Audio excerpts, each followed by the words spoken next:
Bakit tayo nananaginip kapag natutulog? Naranasan mo na bang managinip na nahuhulog ka mula sa mataas na gusali? O kaya naman bigla kang hinahabol ng kung ano pero hindi ka makatakbo? Mas nakakagulat pa, minsan nananaginip tayo ng mga taong matagal na nating hindi nakikita o mga pangyayaring parang totoong totoo. Pero pag mulat mo, bigla na lang silang nawawala. Kaya naisip mo na ba, bakit nga ba tayo nananaginip kapag natutulog? Akala noon ng maraming tao, ang panaginip ay mensahe mula sa mga Diyos o hula tungkol sa hinaharap.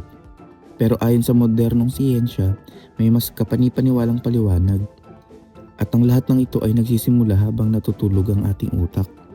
Marami nag-aakala na kapag natutulog tayo, tulog din ang ating utak.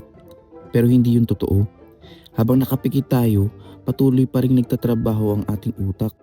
Sa katunayan, may mga oras pa nga na halos kasing aktibo ito ng kapag gising tayo. Ang pagtulog ay may iba't ibang yugto. May mababaw na tulog, mas malalim na tulog, at ang pinakakakaiba sa lahat, ang REM sleep o rapid eye movement. Kapag nasa REM sleep tayo, mabilis na gumagalaw ang ating mga mata kahit nakapikit. Dito rin pinakamarami at pinakamalinaw ang ating mga panaginip. Pero bakit dito nangyayari ang panaginip? Habang nasa REM sleep, inaayos ng utak ang mga alaala at impormasyon na nararanasan natin sa buong araw.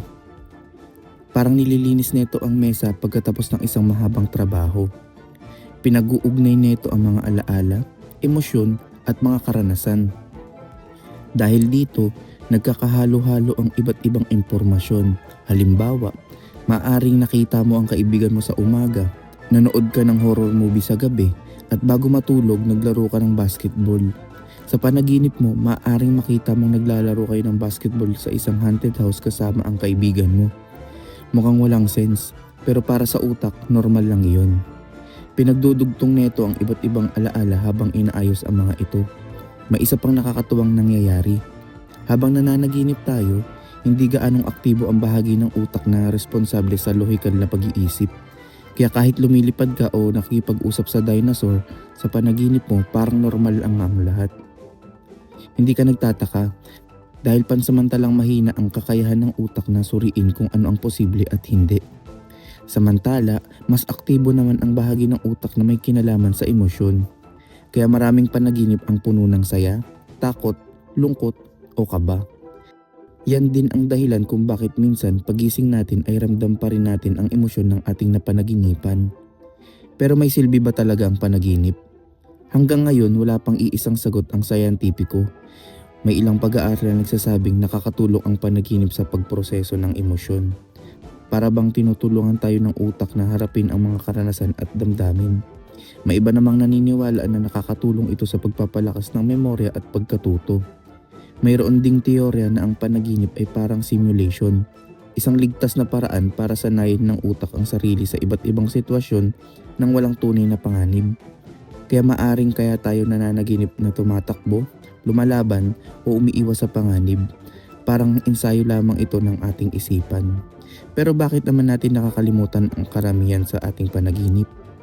Kapag nagising tayo, mabilis na bumabalik ang utak sa normal nitong trabaho.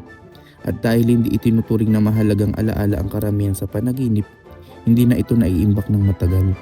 Kaya ilang minuto lang matapos kang magising, kadalasan ay wala ka nang maalala. May mga tao ring nakakaranas ng lucid dreaming. Ito ang kakaibang panaginip kung saan alam mong nananaginip ka. Sa ilang pagkakataon, kaya pa nilang kontrolin ang nangyayari sa kanilang panaginip. Parang ikaw ang direktor ng sarili mong pelikula. Kahit marami na tayong natutunan tungkol sa pagtulog at panaginip, marami pa ring misteryo ang hindi pa ganap na nasasagot. Pero isang bagay ang malinaw. Ang panaginip ay hindi simpleng random na larawan lang. Isa itong palatandaan na kahit nagpapahinga ang ating katawan, patuloy na abala ang ating utak sa pag-aayos ng ating mga alaala, emosyon at karanasan. Kaya sa susunod na magkakaroon ka ng kakaiba o nakakatawang panaginip, tandaan mo, maaring may ginagawa lang ang utak mo na hindi mo nakikita.